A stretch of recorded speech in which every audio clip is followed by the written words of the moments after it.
Talk to me about if a family member, their loved one is having kind of extreme behaviors, violence, or hurting themselves, or they're not accepting any type of care. So many people are different, and there is a wide range of different behaviors. But what do you recommend, or how do you work with somebody that's having very challenging behaviors? You start with the easy things, trying to figure out, are you in pain? It's astonishing because somebody who has memory problems might not be able to articulate, my back is killing me, and that pain can result in problems. So trying to figure out, do they have a history of some kind of issue? What if we start giving them a little bit of Tylenol? Does that seem to help with it? Making certain that hearing is addressed. If you're not hearing, your brain's not getting that information, your brain is wasting extra pathways trying to get that stuff in. And also, it's very isolating. Because what you're hearing around you is bits and pieces of conversations, but not the whole thing, and that can be very confusing. What's happening with their eyesight? Do they need cataract surgery? Do they have glaucoma that hasn't been treated? Those are just some nice straightforward things. Is there something in their house? Is the lighting not good? So that they don't see things and there's lots of shadows. Is there something that's annoying them? Are they having an allergy to something? These are all things that you can try to sort through and try to figure out if that's what's going on. Again, looking at medications, is there something going on there that could actually trigger more behavior issues? And working your way through all that, and they're still having it. Are there medications? Yes, there are. Is there one which is guaranteed? No, there is not, and everybody's different.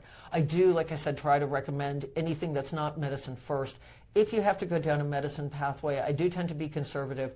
I generally start with antidepressants because they can help with hallucinations, they can help with delusions. My mom with hallucinations. I thought it was amazing. Yep, they can help with many things. Doesn't help everybody. But also, if part of the acting out is the fact that they're frustrated and irritated because they can't remember things, that helps to bring that down too. A little bit of serotonin is never a bad thing, unless somebody has an allergy to it. I also use a lot of mood stabilizers, which generally are medicines that were designed initially to help with seizures. So gabapentin, Depakote, Trileptal are some of those.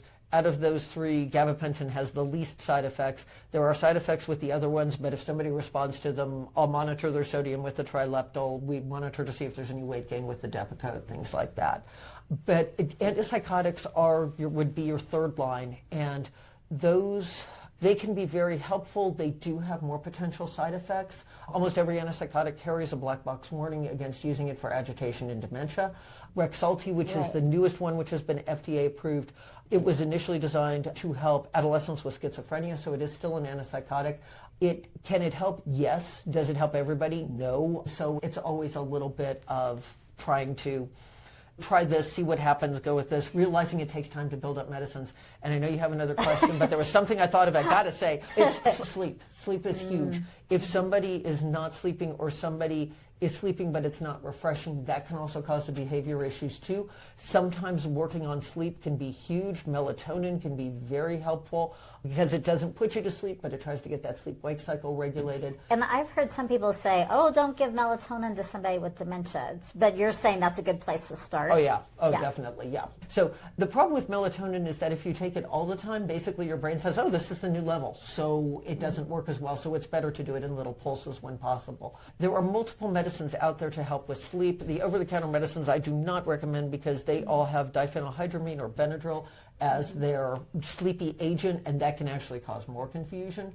The other prescription medicines like Ambien, Lunesta, things like that, those can cause problems in people who don't have memory issues, so I don't recommend those. If you need something for sleep, trazodone is honestly my favorite, which is an old antidepressant.